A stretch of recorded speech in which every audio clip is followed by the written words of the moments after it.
दोस्तों, आज के वीडियो में मैं आपको छलावे की एक सच्ची घटना सुनाने जा रहा हूँ। छलावे की ये घटना घटी है रमेश नाम के एक बंदे के साथ में। उसने ये घटना रेडिट पर पोस्ट की थी और अब आगे घटना मैं आपको रमेश जी के पॉइंट ऑफ व्यू से ही सुनाऊंगा।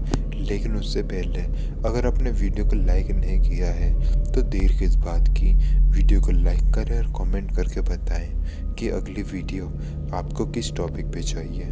खैर, ज़्यादा टाइम नहीं लेते हुए बढ़ते हैं आज की कहानी की ओर।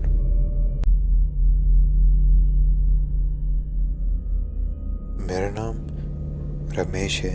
आज जो घटना मैं आपको बताने जा रहा हूँ उसमें मेरा सामना एक बच्चे के छलावे से हो गया था।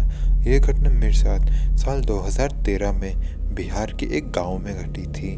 मैं एक मज़दूर हूँ जो कि सुबह अपने घर से निकलता है और शाम को अलग अलग जगहों पर जाके मज़दूरी करता है, दिहाड़ी करता है और शाम को वापस आ जाता है। मैं बिहार के ही गांव में रहता था और अभी भी वहीं रहता हूँ। तो दरअसल हुआ ये कि हर रोज़ की तरह मैं सुबह सुबह अपने घर से निकला और दूसरी जगह मज़दूरी करने के लिए चला गया। शाम का वक्त आ गया था। मैं और मेरे कुछ दोस्त काम ख़त्म करके अपनी घर की ओर आ रहे थे। जैसे जैसे घर करीब आ रहा था मेरे दोस्त कम होते जा रहे थे। मेरा मतलब है सबका घर आते जा रहा था। सबसे आखिर में मेरा ही घर था, इसलिए सबसे एंड में मैं ही बचा। अब मैं अकेले ही सुनसान रास्ते पर अपने घर की ओर चला जा रहा था। दिन भी एकदम ढल चुका था, रात आ चुकी थी, रोड एकदम अंधेरी थी। लेकिन मुझे डर बिल्कुल भी नहीं लग रहा था क्योंकि ऐसा माहौल मैं रोज़ एक्सपीरियंस करता था। मैं उस रास्ते से सीधा सीधा चले जा रहा था। फिर तभी मुझे ऐसी आवाज़ आई कि कोई बच्चा है जो कि हंस रहा है। जब मैंने उस आवाज़ को अच्छे से सुना तो वो आवाज़ मेरे पीछे से आ रही थी। जब मैंने पलट के देखा तो मैंने देखा कि मुझसे करीबन 5 मीटर की दूरी पर एक छोटा सा बच्चा है जो कि ज़मीन पर लेटा हुआ है। उसका मुंह ऊपर की तरफ उठा हुआ था और वो मुझे देखकर बहुत ज़ोर ज़ोर से हंस रहा था।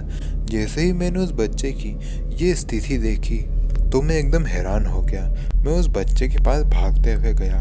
मैंने उस बच्चे को उठाया और उसको पूछा, बेटे, तुम कौन हो और यहाँ इतनी रात को सड़क पर ऐसे लेटे हुए क्यों हो? और तुम इतनी जोर से हंस क्यों रहे हो? तुम्हारा नाम क्या है? तुम कहाँ से आए हो? मैंने ये सब उस बच्चे से पूछा, लेकिन वो बच्चे ने कुछ नहीं कहा। वो लगातार बस हंसे ही जा रहा था। फिर थोड़ी देर बाद मैंने उसको पकड़ा हुआ था। उसने अपने आप को मुझसे छुड़ाया और थोड़ा दूर जाकर खड़ा हो गया और फिर से हंसने लगा। मैं उसको ही देखे जा रहा था, लेकिन अब की बार उसकी हंसने की आवाज़ चेंज हो गई थी। पहले जहाँ वो एक बच्चे की आवाज़ में हंस रहा था, अब वो एक बुज़ुर्ग की आवाज़ में हंसने लगा था। ये देखकर मैं बहुत ज़्यादा डर गया था और समझ चुका था कि ये पक्का कोई छलावा है। हमारे गांव में छलावा अक्सर लोगों को परेशान करता रहता है। मेरे दोस्तों के साथ भी छलावे की बहुत सी घटनाएं घट चुकी थी और मैं ये भी समझ चुका था कि मेरे साथ भी कोई छलावे की घटना घट गई है।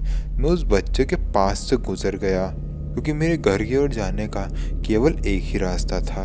मैं उस बच्चे के पास से गुजरा और अपने घर की तरफ बहुत तेज़ी से भागने लगा। मैं जितनी तेज़ी से भाग रहा था मुझे उतनी ही तेज़ उस बच्चे के हंसने की आवाज़ सुनाई दे रही थी। मैं ज़ोर ज़ोर से चिल्ला रहा था, बचाओ, बचाओ।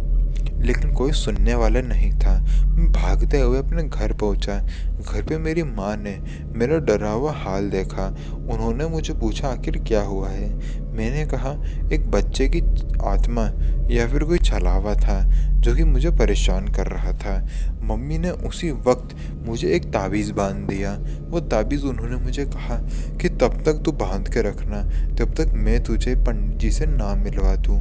मैंने 5 दिनों तक उस ताबीज़ को बांध के रखा क्योंकि 5 दिनों तक पंडित जी मिल ही नहीं रहे थे। 5 दिनों बाद एक पंडित मिला। उसने घर में एक पूजा रखवाई। इतना सब कुछ क्यों हो रहा था मुझे समझ में ही नहीं आ रहा था, लेकिन मम्मी की शक्ल देखकर ये समझ आ रहा था कि मम्मी को बहुत टेंशन हो रहा है। इसलिए उन्होंने सारी पूजा और सारी विधि करने के बाद मुझे कहा कि अगर अगली बार से कभी भी ऐसा कोई छलावा तुम्हें दिखे तो तुम बस सीधे चलते जाना, कभी भी पीछे या फिर इधर उधर मत देखना, बस सीधे चलते जाना और जहाँ तुम जा रहे हो वहाँ चले जाना। ये मेरे साथ घटना घटी थी। बाद में ये घटना मैंने अपने दोस्तों को भी बताई। उन्होंने तो मुझ पर एक ही बार में यकीन कर लिया, क्योंकि उनके खुद के साथ में ये घटना घटती थी।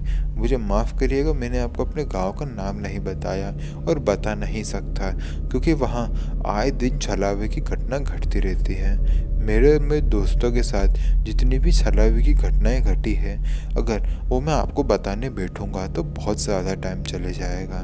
खैर, ये एक नॉर्मल सी घटना मैंने आपको सुनाई है और मैं नहीं चाहता कि ऐसी फिर से छलावे की कोई घटना मेरे साथ घटे।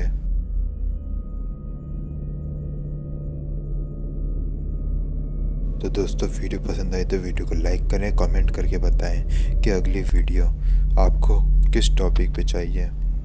तो मिलते हैं अगले वीडियो में, तब तक के लिए जय हिंद, जय भारत।